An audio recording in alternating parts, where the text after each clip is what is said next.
have to get into a thing.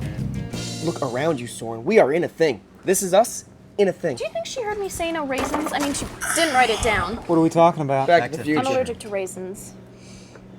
Oh, specifically how it has the worst ending in movie history. So, like, actually allergic, or you just don't like them? Okay, it's the end of the movie. We're back in present day, but everything's different because Marty's gone back in time to help his parents meet. But present day George and Lorraine still had a pretty substantial relationship with Marty back in 1955. Lorraine was even hot for Marty, like in a weird, gross, reverse Oedipal sort of way. Then Lorraine marries George and gives birth to the same person they went to high school with. Now, if I married my high school sweetheart and we had a kid that looked exactly like someone we went to high school with, that would be a red flag. Not to mention that Lorraine had a thing for Marty and then named her kid Marty. What's weird about loving your mother? Why are you drinking out of a jug? Okay, it's not weird. People name their kids after old friend all the time. You should name one bowling alley after the last place we made love. Okay, last implies multiple interactions. I think you mean iterations. Occasions. Interrelations, occasions. Does that have raisins? Marty drove his parents insane. It's the worst happy ending ever. Yeah, but the kid they knew in 1955 wasn't named Marty. That's right, he was Calvin Klein. Although now they look him up and see that Calvin Klein got rich selling the same underwear that 1955 Marty was wearing, and he doesn't even look a thing like him. Does somebody want these? They don't know it's real anymore. It's like when you discover your au pair Denise isn't your real mother.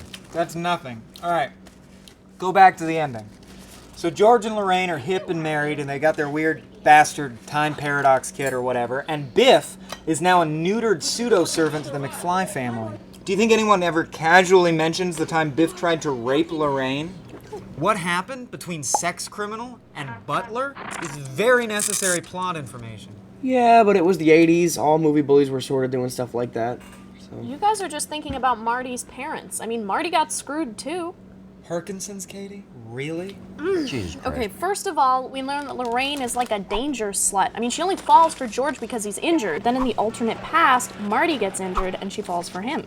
That's the basic plot of the movie, yes. But it shows that she's not actually attracted to George. She's just attracted to danger and accidents. No, she's just nurturing. No, it's danger. I mean, she only eventually falls for George after he fights off Biff mid-rape. I mean, in Lorraine's eyes, someone getting hit by a car, hot. Someone getting punched in the face, hotter. Someone getting punched in the face while being raped, hottest. I don't see what this has to do with Marty. Can you imagine finding out that your mom is some sort of sex fiend that can only orgasm when danger's involved? I mean, Marty had to figure that out firsthand.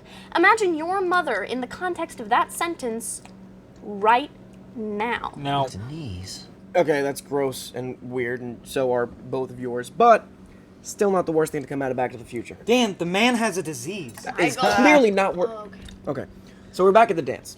Marty is performing for his parents. He wants to play something young, something hip. The clear choice is Johnny Be Good, the Chuck Berry song. And in a clever little twist, Chuck's cousin calls Chuck and has him listen to Marty's song over the phone. And in an astonishing display of musicianship, Chuck learns the entire song via phone and releases his hit single, Johnny Be Good, shortly thereafter. Now, poor Chuck Berry, whose only real crime was loving music. And armed robbery. And videotaping women while they urinated. And thirsting for freedom.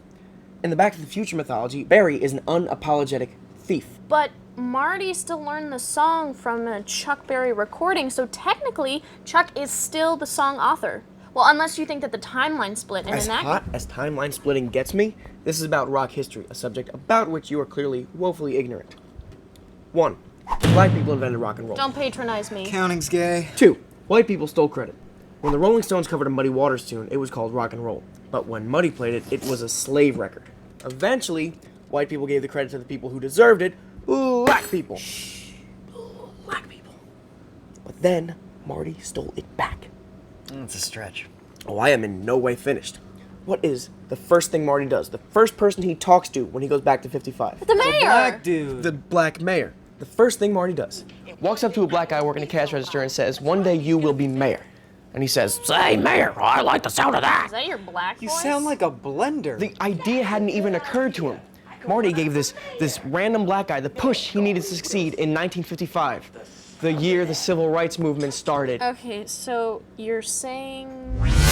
Black people invented hoverboards. Close. I'm saying I wouldn't be surprised if the original rough draft of Back to the Future was just Marty time traveling and crafting black history. Go mess around with peanuts, George Washington Carver. Go play some basketball, Michael Jordan. Go be Oprah Oprah? I would watch that movie. All I'm saying is that Marty influences history in exactly 2 ways, not pertaining to parental boning. 1, he gives black people the idea for rock music. And 2, he gives a black guy the political aspirations the year the civil rights movement started. Okay. Huh. Why do you know what year the civil rights movement started? Why do you not? Is this part of your rap phase? Oh, are we allowed to talk about it now? Wait, nobody's concerned that he just called Zemeckis a racist? Zemeckis. I'm not saying Zemeckis sat down in this typewriter and said, ooh, I'm going to go through American history and make it even whiter. Not until Forrest Gump. Oh my god, don't even get me started on Forrest Gump. You want to talk about a creepy rape scene? Not really. Yeah, all right. Okay, so imagine that the genders are reversed. What if it was a retarded girl showing up at the dorm room of a guy that she has a crush on? Is this about our first No, date? it's not about you need to just shut your Because face. it I seems really don't remarkably think we need to talk about similar. this. You- let me can tell get it, your let me hand tell it. off I me tell it before better. I punch you in the face. So, I don't need there to I know this. am. No one needs to I know just this. won the Indy As 500. far as I know, yeah.